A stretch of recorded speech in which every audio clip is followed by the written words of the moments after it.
Welcome to the Aliya Matheson Show. I'm your host, Aliya Matheson, and today we're going to be talking about hate speech and censorship.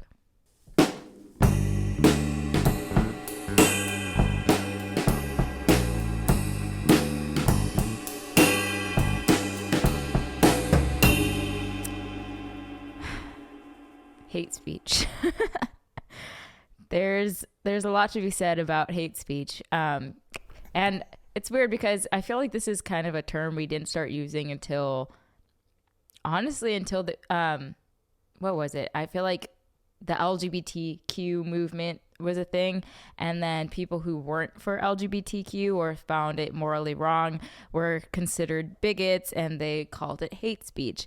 And I think I first heard this term get popular when Jordan Peterson, who was a professor in Canada, said that he wasn't going to be using gendered pronouns for transgender students, and everyone was like, hate speech, oh my gosh. And they were trying to pass a bill in Canada that was basically saying that if you were to mispronounce somebody, you would be fined. And he was against this bill, and so it was this huge thing, and they called him alt-right, white supremacist, create all this stuff, because he was like, I don't want there to be legislation that is telling me what I can and can't say. Obviously we're not there yet in America, but there have been bills like this passed in other countries, and I think it's a really dangerous way of thinking to be against speech. And we see this right now currently with the censorship that's been happening with conservatisms, and they label what conservatives say, our values, our beliefs, as hate speech or incitements to violence. That's the new one. Ever since the 6th, they've been using that one a lot. And my thing is, like, are we just completely taking personal responsibility out of, like, the world? Like, if I go tell Brian, like, go eat that cookie, and then he goes and eats that cookie and gains weight, is it my fault that he gained weight? Was that an incitement to gaining weight? Like, you still have choices. You did tell me to eat the cookie. This is a real life situation that we're talking about. No, but it's like, I'm fat because you made me eat the cookie. Okay. It's like, I can't force you to do something you don't want to do. Like, nothing you can say is going to make me go and stab somebody if I already don't have the intention of stabbing somebody. So you mix in this, I guess, hate speech, and then you add censorship because of hate speech and incitements to violence. And then you have Facebook fact checkers, and these fact checkers who go on every social media platform, and then they tell you whether you can or can't say this, or they're going to put a banner over your post or whatever. And what if they're wrong? Dr. Simone Gold, who was one of the many doctors who was silenced during COVID-19. She was working with hydroxychloroquine. Her and several other doctors had a summit where they came out and talked about the benefits of hydroxychloroquine. And if you remember, when Trump was president, hydroxychloroquine didn't work. Facebook fact checked all over the place about hydroxychloroquine. You couldn't post it. You would be, like, immediately wiped from the internet. If you even said it, you were just, like, gone, censored. The show The High Wire, they were taken off of YouTube after 3 years just for mentioning hydroxychloroquine. And guess what? All of a sudden, now that Biden is president, they're saying that they made a mistake. So Dr. Simone Gold tweeted, Facebook just announced it made a mistake when it censored studies showing hydroxychloroquine saves lives. Censorship is never a mistake. Tech executives repeatedly made a calculated decision month after month, silencing physicians worldwide. So they're coming out and they're saying, after 4,400,000 Americans are dead, Facebook and American Journal of Medicine admit their stand on HCQ was wrong. These people should be prosecuted. That was a recent headline. Only a 1 in 17 billion chance hydroxychloroquine doesn't work. I mean, so they're saying you're not right. You're spreading misinformation. That was another one that they were using in order to censor conservatives. Anything on vaccines, anything was misinformation.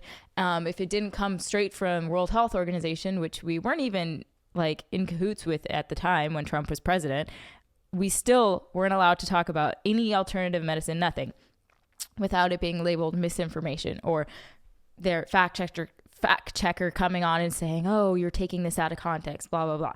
So I just think that it's really crazy that hundreds of Americans have died who could have been using hydroxychloroquine, who most likely didn't even know that all these doctors were recommending it because they were silenced.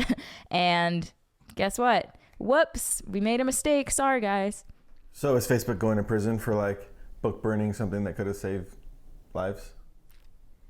I mean, no. The simple answer is no. They should be prosecuted, but they won't be. And that's what, unfortunately, I mean, big tech gets away with everything. But are there people going after them because of this? I don't know. I mean, I feel like there should be a major lawsuit, but they get away with it because of they blur the lines of being a publisher and being a media outlet, and they kind of pick and choose what they want to be. So it's very difficult to actually prosecute these big tech companies because they're just like operating on a different playing field. I mean, we have people like Steven Crowder. He's suing Facebook. He has he has a lawsuit against Facebook that he announced on Monday on grounds of unfair competition, fraud, and false advertising and antitrust. So we'll see how that goes. I know Candace Owens, she also sued Facebook fact checkers, and she actually won that lawsuit. So at least as far as I know, it says Candace Owens takes a victory lap after fact checker reversed decisions. So yeah, I'm pretty sure that case is done. The fact that she even had to go there though, it's like just insane. I mean, what is even like, who gets to decide who and what information is misinformation or information I want to hear? They're basically telling you that you're too stupid to think for yourself. So you need a Facebook fact checker who God knows who that even is. It's probably some dude in his mom's basement, to come on and check your work and make sure that you're not spreading false information that he views as false information, because of course any information being true or false is completely subjective. And that's kind of the whole point of dialogue, is that we have different opinions. So I'm going to think something is false information if you're putting out there about vaccines, most likely saving lives. And you're probably going to think my information about vaccines is misinformation. So one of us just gets to decide what is and what isn't misinformation, or do we get treated as adults? Exactly. So it's just really insane. I mean, it's insane. And then you have these ever-changing standards of the types of content that you're putting out there into the world. You have Trump being banned for incitement to violence, right, on Twitter, for putting out like, hey, we're going to fight today. Like, you know, everybody freak out. And then you have people like this Iranian supreme leader who said, our stance against Israel is the same stance we have always taken. Israel is a malignant, cancerous tumor in the West Asian region that has to be removed and eradicated. It is possible and it will happen. I mean, that sounds like an incitement to violence if you ask me, yet this post from June 3rd, 2018 is still up. That sounds like hate speech. I mean, right? I mean, that's the thing. It's like the hate speech is pretty much whatever the left doesn't agree with. And that's the problem with this. And it sets a very dangerous precedent, because anything that big tech doesn't want you putting out there, it gets shut down. I mean, we didn't elect big tech as the president of what we can and can't say. In America, we are supposed to have a culture of free speech and free expression. And media, like Facebook is not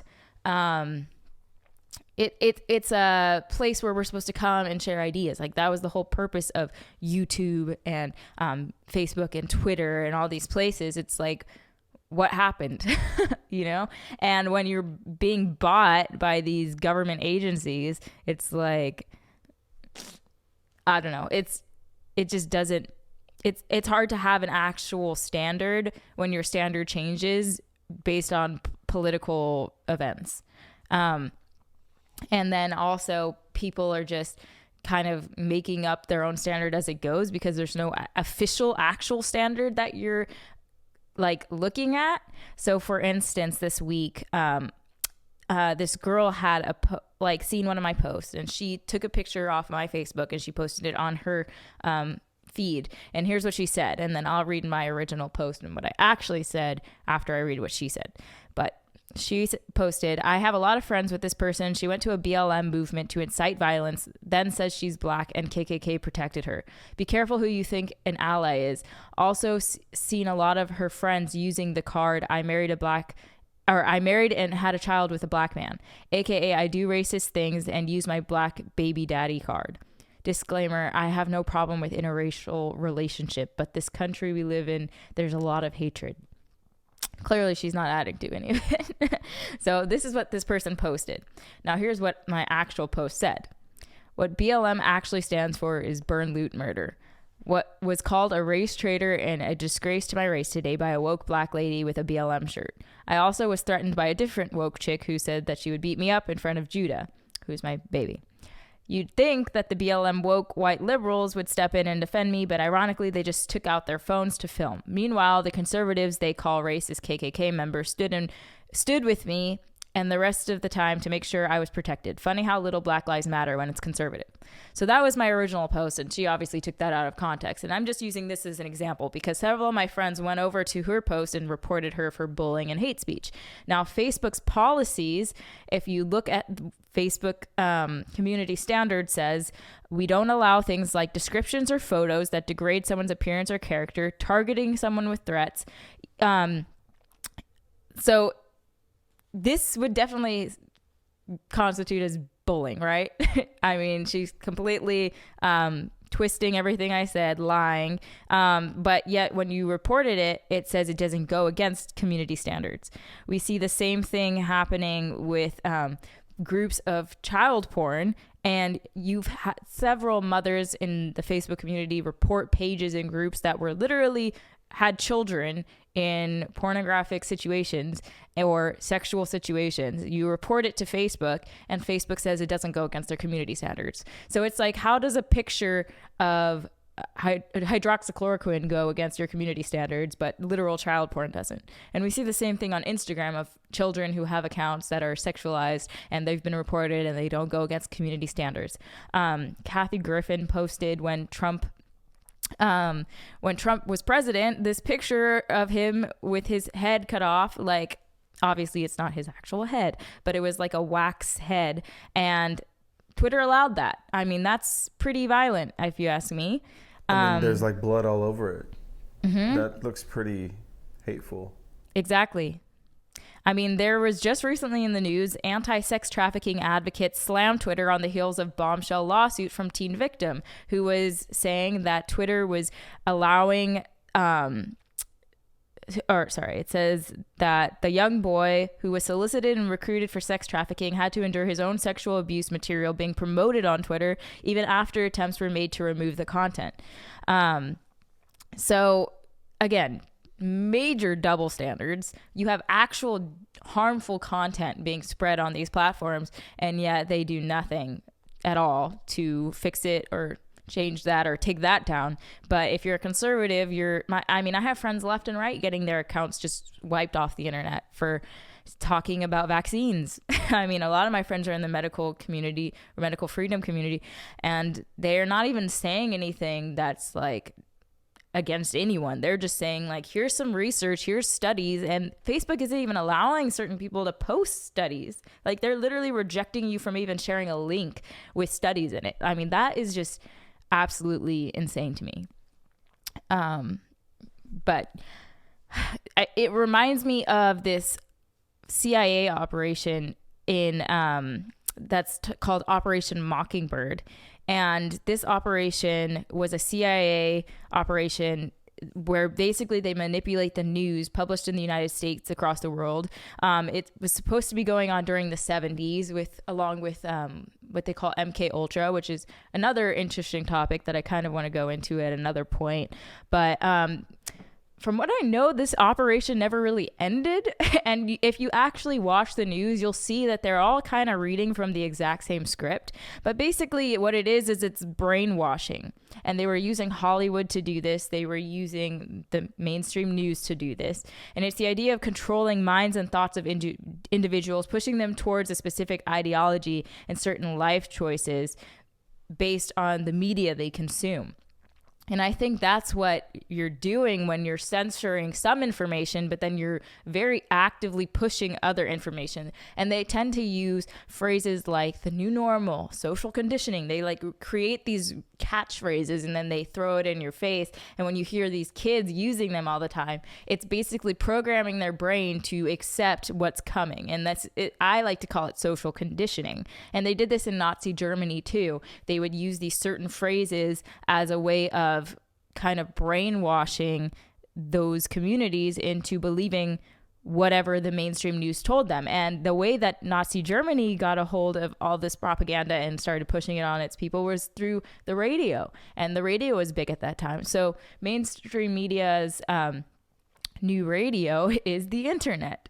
So I think we need to be very careful when we're just taking anything anyone says as gospel. And when they're silencing one group, we have to really ask ourselves, like, why are they so worried about this group? Why are they acting as if just saying words is violent? Like, that is just objectively untrue. Fact check that. It's objectively untrue to sit here and act as if words are actual violence. It's not. It's not. Well, they incite violence. Anything can incite violence.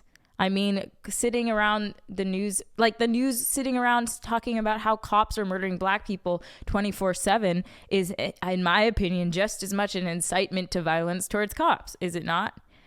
I mean, you're sitting here talking about how cops are the worst and they're killing black people just walking down the street. I mean, and then we have all these riots from BLM. So it's like, what was inciting those people to violence?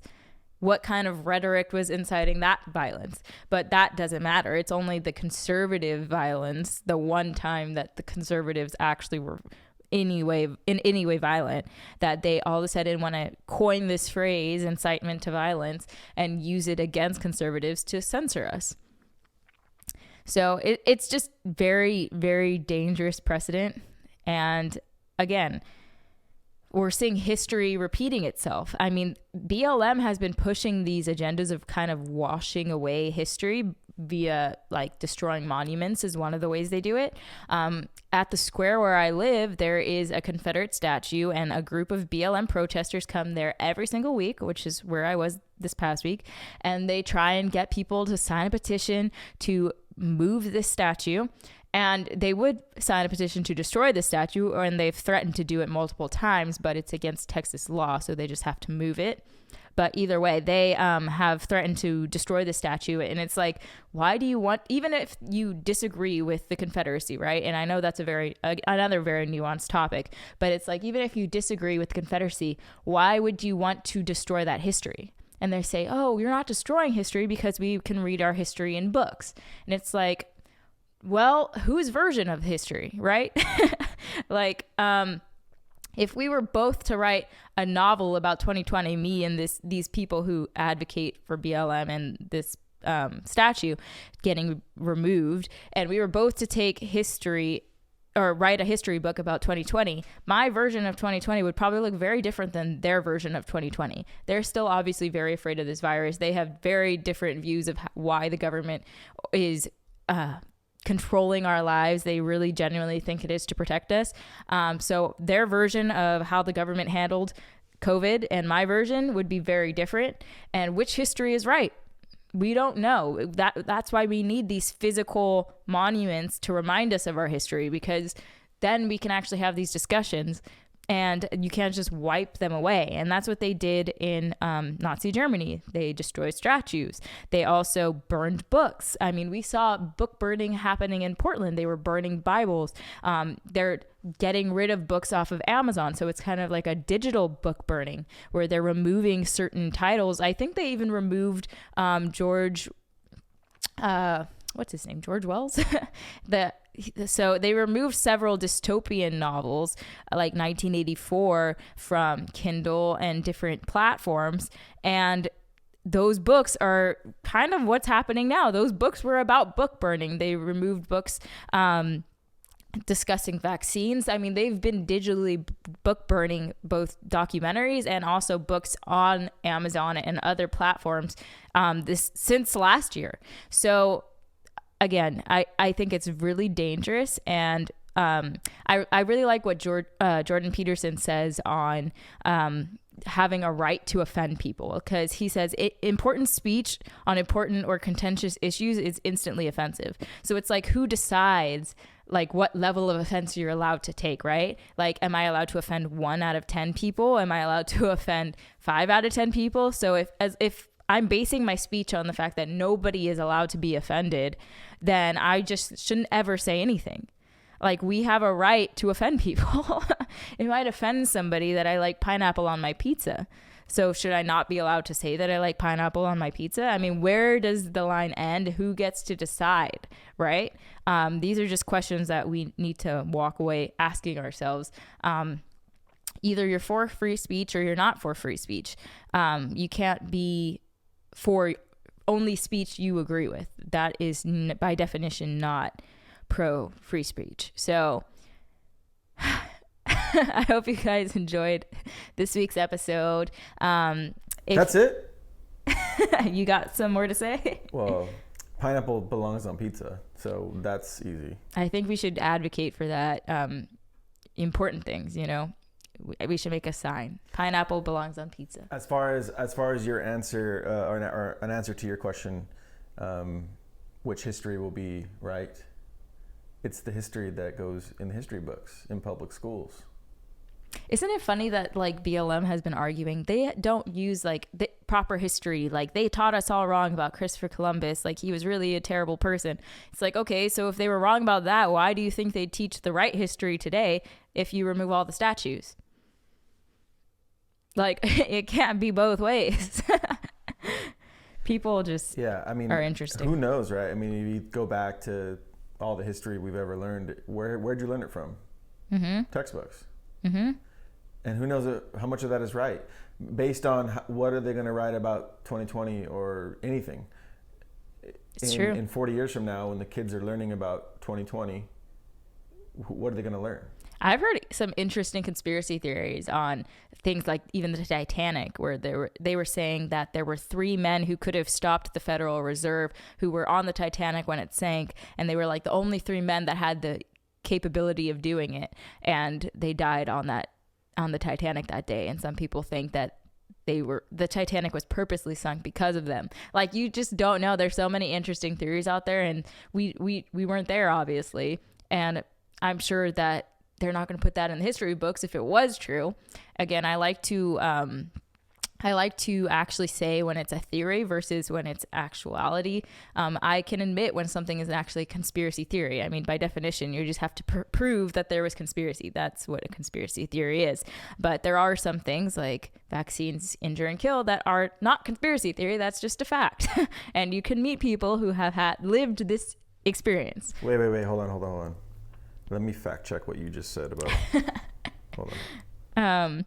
So yeah, I just have a lot of trouble with people who are just like, oh, it'll be written down in history books. It's like, yeah, which version? And how do we know it's true? Like, I want to see actual physical monuments and stuff, even if it was completely wrong when they put it up and represent something horrible. I still want to remember that. So, I mean, we forget if we don't remember, right?